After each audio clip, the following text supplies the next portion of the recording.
যারা D.El.Ed part 2 exam দিতে চলেছ তোমাদের জন্য আজকে আরও একটি গুরুত্বপূর্ণ ক্লাস।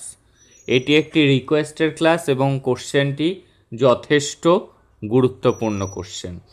কি লিঙ্গ বৈষম্যের ভারসাম্য বজায় রাখতে 1961 খ্রিস্টাব্দে হংস মেহতা কমিটি কি সুপারিশ করেছিল?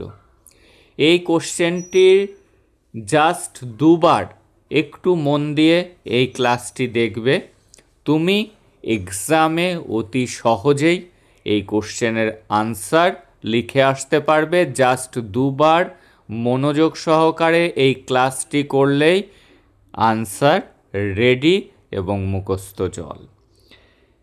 দেখো, হংস মেহতা কমিটি গঠনের আগে পটভূমিটা আমাদের জানতে হবে, অর্থাৎ একটা ভূমিকা লিখতে হবে। হংস মেহতা কমিটি গঠন কেন হয়েছিল? ভারতের সংবিধানে নারী ও পুরুষের সমান অধিকার স্বীকৃত। সংবিধানে কিন্তু ভারতের বলা আছে নারী পুরুষ দুজনই সমান, কিন্তু বাস্তবে মেয়েরা বহু ক্ষেত্রে বৈষম্যের শিকার হতেন। এটা কিন্তু 1961 সাল, বর্তমানের কথা ভাববে না। কিন্তু বাস্তবে মেয়েরা বহু ক্ষেত্রে বৈষম্যের শিকার হতেন। এই সমস্যার সমাধানে ভারত সরকার 1961 সালে একটি গুরুত্বপূর্ণ কমিটি গঠন করে, যার প্রধান ছিলেন হংস মেহতা, এবং তার নাম অনুসারেই কিন্তু এই কমিটি হংস মেহতা কমিটি নামে পরিচিত।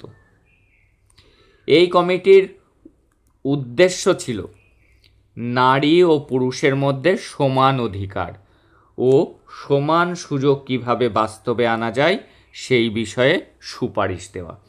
তাহলে হংস মেহতা কমিটির উদ্দেশ্য ছিল নারী পুরুষের সমান অধিকার ও সমান সুযোগ কিভাবে বাস্তবে আনা যায় সেই বিষয়ে সুপারিশ দেওয়া। হংস মেহতা কমিটির প্রধান সুপারিশ। এইবার সুপারিশগুলো কিন্তু মনে রাখতে হবে। এই পয়েন্টসগুলি যদি তোমার মাথায় থাকে তুমি কিন্তু একাই লিখে দিতে পারবে। আইন সংস্কারের সুপারিশ কি বলল?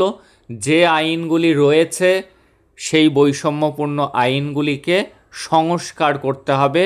সেই আইনগুলিকে সংস্কার করে তাতে কি ইনক্লুড করতে হবে দেখে নিই।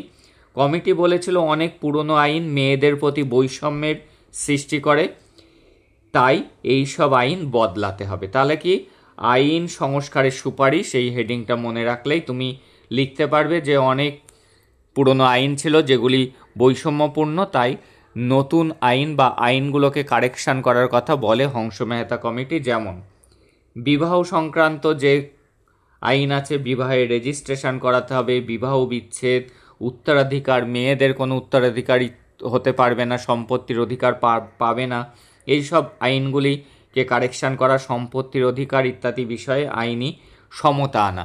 বাবার সম্পত্তি যেমন ছেলেরা পাবে তেমন মেয়েরাও পাবে। বিবাহ বিচ্ছেদ সংক্রান্ত যে আইনগুলি আছে, যে পুরনো আইন, সেগুলিকে কারেকশান করা, বিবাহ করতে গেলে রেজিস্ট্রেশন মাস্ট, এইগুলিকে করার কথা সুপারিশ দেওয়া হয়েছিল। উত্তরাধিকার সংক্রান্ত যে আইন সেগুলি, মহিলাদেরও পিতামাতার সম্পত্তির সমান অধিকার দিতে হবে, এটিও বলা হয়েছে। তাহলে আইন সংস্কারের সুপারিশের পরে হলো নারী শিক্ষার প্রসার। নারীরা শিক্ষা যতক্ষণ না হবে, শিক্ষিত যতক্ষণ না হবে, ততক্ষণ কিন্তু নারী পুরুষ সমান অধিকার আসবে না। তাই কমিটি মনে করতো কি নারীর ক্ষমতায়নের জন্য শিক্ষা খুবই জরুরি। তাদের মতে, অর্থাৎ হংস মেহতা কমিটির মতে, মেয়েদের প্রাথমিক থেকে উচ্চশিক্ষা পর্যন্ত পড়াশুনোর সুযোগ দিতে হবে। আগে যে সুযোগটা ছিল না, মেয়েদের উচ্চশিক্ষার সুযোগ ছিল না। বিদ্যালয়ে মেয়েদের জন্য বিশেষ সুবিধা দিতে হবে, যেমন টয়লেট থাকবে মেয়েদের জন্য, নিরাপত্তা, স্কলারশিপ ইত্যাদির ব্যবস্থা করতে হবে। তাহলে আইনি সুপারিশের পরে আমরা দেখে নিলাম নারী শিক্ষার প্রসার। এছাড়া কি মেয়েদের প্রফেশনাল শিক্ষা, কারিগরি শিক্ষায় উৎসাহ দিতে হবে। এবার নারীদেরকে অর্থনৈতিক ক্ষমতায়ন, সমান অধিকার আনতে গেলে নারীরও অর্থনৈতিক ক্ষমতায়ন হওয়া দরকার। কমিটি বলেছিল মেয়েরা অর্থনৈতিকভাবে স্বনির্ভর হলে তবেই তারা বৈষম্যের বিরুদ্ধে দাঁড়াতে পারবে। তাদের প্রস্তাব এবার আমরা দেখে নেব। মেয়েদের জন্য চাকরির সুযোগ বাড়াতে হবে, যে কারণে মেয়েদের জন্য রিজার্ভেশন চালু হয়েছে, চাকরিতেও মেয়েদের জন্য বিশেষ সংরক্ষণ থাকে।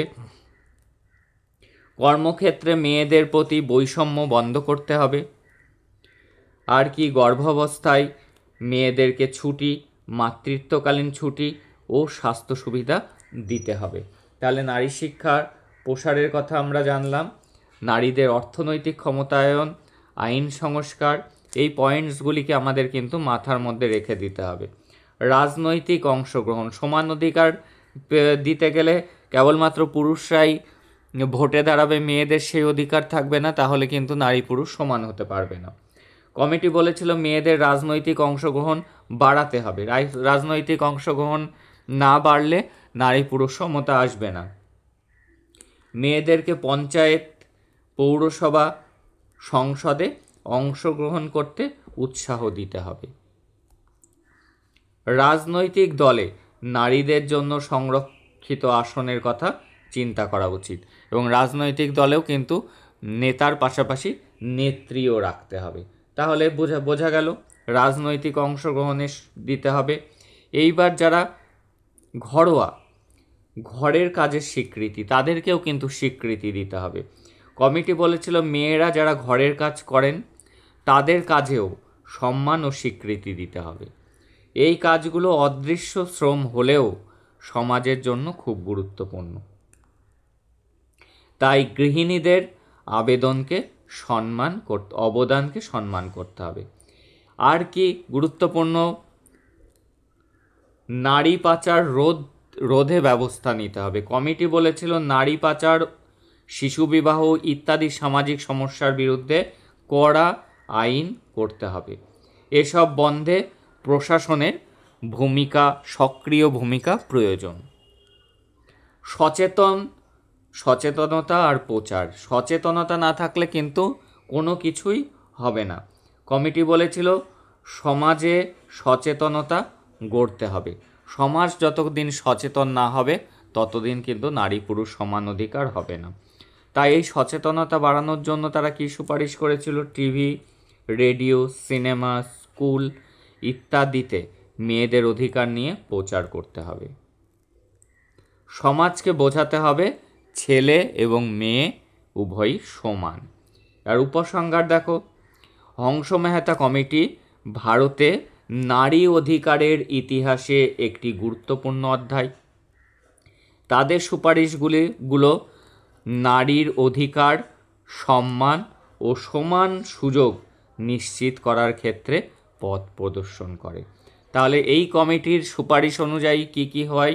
নারীর অধিকার, সম্মান ও সমান সুযোগ নিশ্চিত করার ক্ষেত্রে এটি কিন্তু পথ প্রদর্শকের কাজ করে। এই কমিটির কথাগুলি পরে ভারতের বিভিন্ন নীতিতে, যেমন জাতীয় নারী নীতি, বাল্যবিবাহ প্রতিরোধ আইন, সম্পত্তির অধিকার আইনে প্রতিফলিত হয়েছে।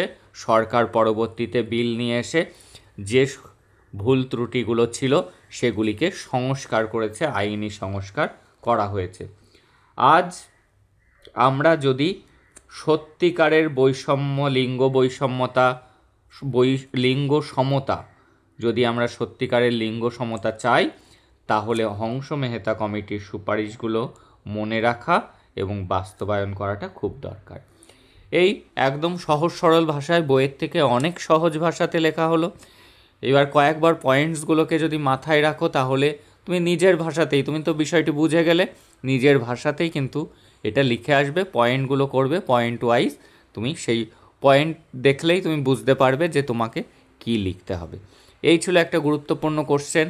প্লেলিস্ট থেকে ক্লাসগুলিকে দেখে যাও, হাতে আর একদমই সময় নেই, তাহলে তোমাদের এক্সাম যথেষ্ট ভালো হবে। কনসেপ্ট ক্লিয়ার করে গেলে নিজের ভাষাতেই যা কোশ্চেন আসুক তুমি লিখে আসতে পারবে এবং ভালো স্কোর নিয়ে DLED পার্ট 2 ক্লিয়ার করতে পারবে। That's all today. দেখা হচ্ছে পরের ক্লাসে।